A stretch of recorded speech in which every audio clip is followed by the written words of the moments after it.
Another one of the doors restored by Velázquez Bosco is the door of St. Nicholas, that owes its name to the chapel of St. Nicholas of Bari, located behind it.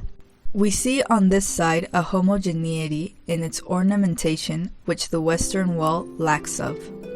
The repetition of monumental doors in such identical forms, located in the same way between the buttress of the wall, can make us forget the individual beauty of each one of them. But, at the same time, it gives us an overall image that the western wall lacks.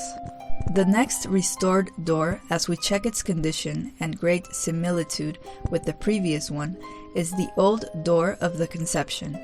Here, in the third body of the main street, the blind arches have tri-lobed arches, instead of horseshoe arches. Behind it is the chapel of the Virgin of the Rosary, formerly Our Lady of Conception, hence the name of the door.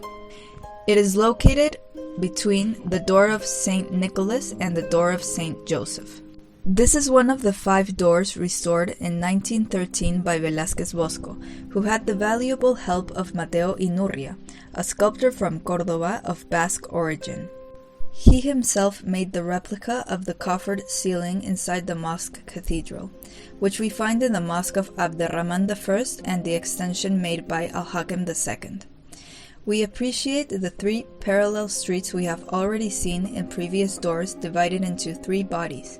The central body is of a higher size, having a linteled door and covered by a horseshoe arch.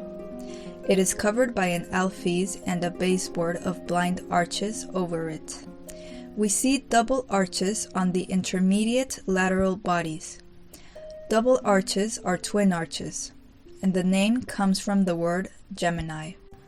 Although Velázquez Bosco has been subsequently criticized on some occasions, judging that there were too many elements or zones restored by him, we must say, in his defense, that before starting any work, he studied all images, drawings, and photographs he could lay his hands on, gathering as many testimonies as he could from the collective memories of the people of the city of Córdoba. And when, despite all this, a serious doubt arose in him, he preferred not to carry out any work that could be inadequate.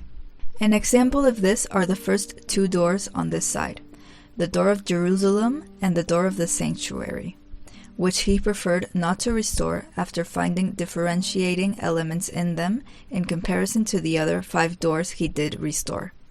Not being able to obtain any information about how they were originally, he preferred not to touch them, something he left perfectly detailed in writing in his memoirs about the works he did.